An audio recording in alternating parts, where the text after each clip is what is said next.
Assalamualaikum warahmatullahi wabarakatuh, teman-teman sekalian. Banyak sekali yang bertanya kepada saya mengenai berita benarkah negara Arab menyumbangkan 2 truk yang berisi kain kafan. Itu yang pertama. Lalu yang kedua, bagaimana situasi gencatan senjata? Katanya kemarin setelah Idan Alexander ditukar ya dengan pokoknya dengan masa perdamaian lah gitu ya, diberikan kepada Amerika Serikat, katanya mau ada perdamaian, tapi kok nggak ada. Oke, apa yang terjadi di Gaza belakangan ini? Baik, yang pertama gini teman-teman sekalian. Idan Alexander itu kan diperjanjikan atau diperundingkan dengan Amerika Serikat, bukan dengan negara atau entitas I. Ya, kita nggak bisa bilang negara, tapi entitas. Nah, kemudian yang terjadi adalah Amerika Serikat itu menjanjikan beberapa hari sebagai masa perdamaian. Akan tetapi, kan yang jadi masalah, oke, secara politik Amerika yang megang. Akan tetapi kan di lapangan, ini kan tentara-tentaranya itu masih tentara Z atau tentara I lah ya, tentara entitas. Dan ini yang menyebabkan tentara entitas Netanyahu juga karena marah sebab tidak dilibatkan oleh Amerika Serikat, tidak mau menghentikan serangan kecuali sesaat pada saat Idan Alexander dipertukarkan. Ya, jadi kurang lebih sekitar 1 jam sampai 1,5 jam lah, itu berhenti serangan. Nah, kemudian ternyata bantuan kemanusiaan yang dijanjikan tidak dimasukkan kecuali hanya 5 truk. Hari ini ada rilis dari Lembaga Kemanusiaan Euro-Mediterania. Ini adalah semacam lembaga hak asasi manusia. Jadi ini bukan lembaga bantuan kemanusiaan, bukan lembaga kayak lembaga donasi, itu bukan. Tapi lembaga ini adalah semacam, kalau di Indonesia itu seperti LBH lah gitu, atau bahasanya seperti Human Rights Watch, mirip-mirip seperti itu. Tapi ini dia khusus bahasanya tuh Gaza. Nah,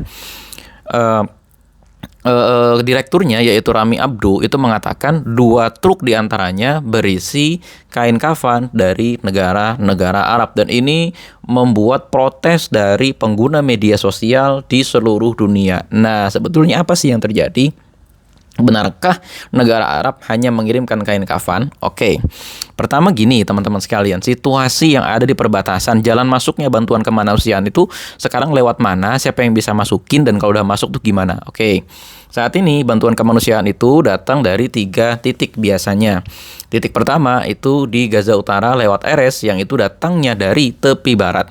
Yang dari tepi barat atau West Bank itu datangnya dari mana? Dari Yordan, dari Allenby. Saya kurang lebih sekitar bulan Maret lalu ya, itu memasukkan bantuan kemanusiaan juga lewat perbatasan Allenby, tapi kita nggak boleh masuk Gaza, kita cuma sampai tepi barat, melepas truk-truk itu ya, lalu kemudian truk-truk itu nanti baris itu rapi gitu ya, panjang deh, ratusan truk itu adanya di perbatasan Erez. Erez itu berbatasan dengan Gaza Utara, tepatnya di kawasan Beit Hanun itu kalau tidak salah ya, tapi nanti masuk lurus ke dalam kota Gaza. Nah, kemudian dari selatan itu ada 2 pintu ya. 2 pintu. Pintu yang pertama adalah Karm Abu Shalom atau Kerem Shalom kalau dalam bahasa mereka. Itu Kerem Shalom ini masuknya lewat ya, masuknya lewat daerah Palestina yang terjajah, lewat gurun Gurun Negev. Nah, yang kedua yang masuknya lewat Mesir yaitu Rafah. Ini truknya itu di Rafah itu ngantrinya beribu-ribu truk. Saya sudah datang langsung ke sana dari Ismailiyah juga, di Kairo juga. Jadi untuk dari Kairo itu kalau mau ke Rafah itu kita ke utara dulu, ke kota kecil namanya Ismailiyah.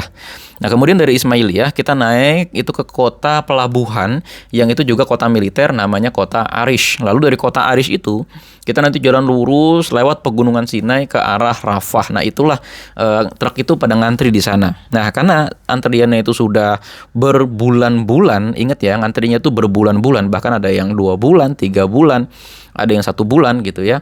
Itu biaya maintenance truknya jadi sangat mahal, kita bayar drivernya juga jadi sangat mahal ya. Itu yang kemudian harus ditanggung oleh negara-negara yang mengirimkan bantuan. Nah, bantuan di sana itu ya, kalau saya tanya sama orang-orang di lapangan gitu ya, artinya pandangan sekilas, ini bukan data, ini hanya pandangan mata di lapangan.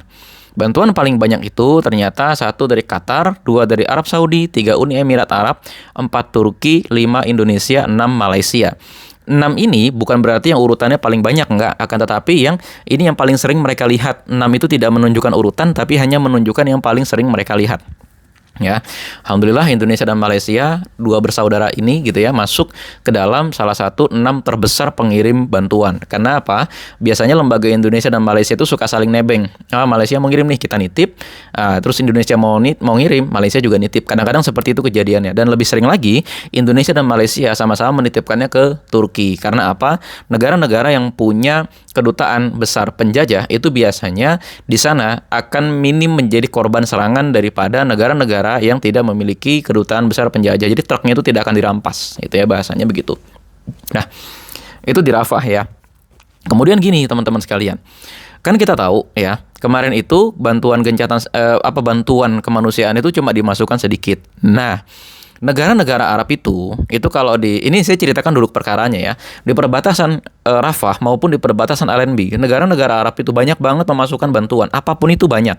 Cuman karena tidak pakai cold storage, ya mereka cuma bisa mengirimkan bantuan yang bukan daging. Cold storage itu maksudnya gini, rantai pasokan dingin, Jadi truknya itu ada yang pakai kulkas, ada yang tidak.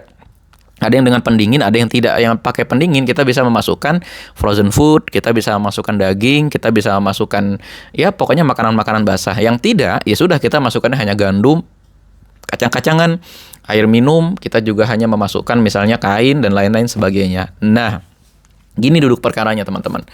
Truk dari Arab Saudi, dari Qatar, dari Uni Emirat Arab, termasuk juga dari Irak, dari Iran juga ada gitu ya, dari Iran. Terus pokoknya dari negara-negara yang di Timur Tengah lah. Iran bukan Timur Tengah ya, Iran tuh negaranya di Persia sana, di di Asia Tengah dia termasuknya itu. Nah, bukan dari Inggris juga ada gitu ya, dari Amerika Serikat pun ada gitu loh. Itu ternyata sengaja dimasukkan sama Israelnya itu bukan yang makanan, tapi sengaja dari 5 truk, 2 truk dimasukinnya adalah kain kafan. Janjinya mereka 9, tapi yang jaga perbatasan maupun yang lihat di dalam kesaksiannya cuma 5 gitu loh. Nah, kenapa kok seperti itu? Itulah suka-suka mereka gitu ya. Dan ini memang pada akhirnya jadi frame gitu loh. Disangkanya negara-negara Arab hanya mengirimkan truk berisi kain kafan.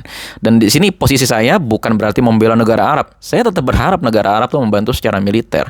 Saya tetap berharap negara-negara Arab secara diplomasi jauh lebih kuat daripada ini. Yang hari ini secara diplomasi yang paling kuat ya membantu saudara kita di Palestina hanyalah Qatar dan Turki. Ya, ini satu fakta ya, ini satu fakta. Begitu juga dengan Mesir lah ya. Mesir itu masih keren banget lah menurut saya, meskipun tetap bisa jauh lebih maksimal. Nah, gini teman-teman. Jadi negara-negara Arab itu bukan hanya mengirimkan kain kafan, tapi apakah betul ngirimin kain kafan? Ya betul. Akan tetapi itu bukan bantuan bukan bantuan yang paling besar. Tetap ada makanan, baju, air, pipa-pipa buat air minum gitu ya, mesin-mesin diesel. Bahkan Mesir itu sudah mengirimkan ada beberapa alat-alat berat seperti traktor, terus eskavator dan lain sebagainya itu ada di Rafah tuh, ngantri tinggal masuk, cuman nggak diizinin masuk gitu loh teman-teman. Irak itu mengirimkan 10 juta liter bahan bakar, itu nggak diizinin masuk. Diizinin masuknya cuma satu tangki. Ya mungkin satu tangkinya berisi sekitar 1000 liter sih, 10.000 liter lah gitu bahasanya. Ya, jadi kayak gitu teman-teman kejadiannya. Jadi kita jangan sumbu pendek dulu. Akan tetapi di sini saya tetap berharap negara Arab melakukan lebih dari ini. Itu ya teman-teman. Nah, kemudian apa yang terjadi? Nah, kan gini, gencatan senjata kan nggak jadi gitu loh. Sementara negara penjajah itu maunya mau wipe out gitu loh. Mereka itu maunya memang menggenocide. Nah, tapi kan mereka sadar nih Qatar akan menjadi hambatan utama gitu loh. Mereka berpikir skenario ini kan Qatar dengan Arab Saudi ternyata berhasil lebih erat lagi dengan Amerika Serikat, sehingga Amerika Serikat itu berhasil dibuat tidak lagi mendukung penjajah gitu loh. Meskipun sebenarnya penjajah aslinya ya Amerika. Akan tetapi kan di sini negara-negara Arab itu sadar, bohirnya ini yang punya duit itu Amerika Serikat gitu loh. Ya udah, gimana caranya duit Amerika nggak ngalir lagi ke penjajah nih. Ya udah kita sodok aja. Sodoknya cara gimana? Dengan perjanjian dagang gitu loh. Dengan perjanjian dagang di bawah tangan itu, salah satu klausulnya kan pasti udah lu jangan ngapa-ngapain Suriah ya. Suriah lu jagain biar apa? Nggak nyerang lagi Damaskus apa segala macam, biar perangnya nggak semakin luas. Itu yang pertama. Yang kedua, gitu kan persoalan Gaza. Oke, ya serangannya dilokalisasi dan seterusnya, termasuk juga Yaman. Kita belum lagi nih dengar serangan-serangan yang menimpa Yaman. Ya, meskipun Yaman tetap menyerang, ya gitu ya. Mungkin saya nggak paham nih. Ini perjanjian tingkat tingginya apa yang dipertukarkan dengan Amerika Serikat. Tapi Menteri Luar Negeri kalau tidak salah dari Arab Saudi sempat mengatakan, pokoknya jangan nyerang Yaman. Akan tetapi kok Amerika Serikat dan Inggris memang tidak lagi menyerang Yaman, tapi kok Yaman tetap bisa menyerang ke dalam entitas. Nah, ini berarti ada satu pasal nih, gitu ya. Amerika Serikat sengaja meninggalkan penjajah. Kan kita tahu yang menyerang Yaman selama ini Israel itu baru 2 atau 3 kali. Selama ini Amerika dan Inggris lah yang menghajar Yaman melalui pelabuhan Hudaidah dan lain-lain sebagainya. Begitu juga dengan Son'a. Nah, seenggak-enggaknya gitu loh, musuh yang berupa Inggris dan Amerika Serikat ini dipinggirin dulu, dikeluarin dari meja permainan gitu loh. Jadi kita nih ngadepinnya fokus ke satu musuh saja. Akan tetapi gitu ya, teman-teman sekalian, ternyata sidang kabinet di negara penjajah di Knesset itu mewacanakan memasukkan Qatar sebagai negara musuh. Maksudnya apa? Mereka sadar Qatar itu tetap bisa berdiri sebagai penjamin gerakan H, sehingga gerakan H itu punya safe house atau punya rumah aman yang mereka itu tidak akan diserang kalau lagi ada di Doha, yaitu ibu kota Qatar. Karena apa? Ini negara sahabat jatuhnya gitu loh. Apalagi negara sahabat ini menjadi perantara dari negosiasi gencatan senjata. Nah, Qatar atau penjajah itu mau melakukan sebagaimana yang dilakukan di Teheran kemarin, yaitu langsung menarget pimpinan-pimpinan gerakan gitu loh. Akan tetapi ya teman-teman sekalian, rupanya Qatar nih pinter. Di gimana caranya penjajah ini nggak bisa melakukan itu dan tetap memperlakukan Qatar sebagai negara buffer atau memperlakukan Qatar sebagai negara perantara. Begitu juga dengan Mesir gitu ya. Tapi kelihatannya negara penjajah ini tidak seberani itu terhadap Mesir dan Qatar gitu ya. Nanti kita lihat perkembangannya sejauh mana. Nah, singkat cerita itu dulu yang mau saya luruskan gitu ya. Lagi-lagi nih teman-teman sekalian, kita menunggu detik-detik gencatan senjata.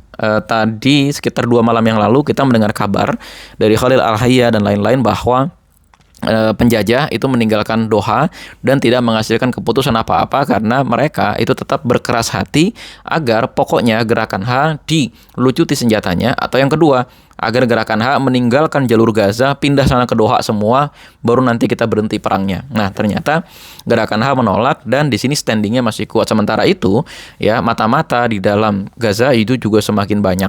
Tentara-tentara dari Reguduf Devan yang menyamar masuk ke dalam mencari posisi para komandan dan lain sebagainya itu ternyata tetap aja nggak ketemu. Ya, mereka menyamar sebagai lembaga kemanusiaan, sebagai jurnalis dan lain-lain sebagainya. Itu kira-kira teman-teman sekalian. Assalamualaikum warahmatullahi wabarakatuh.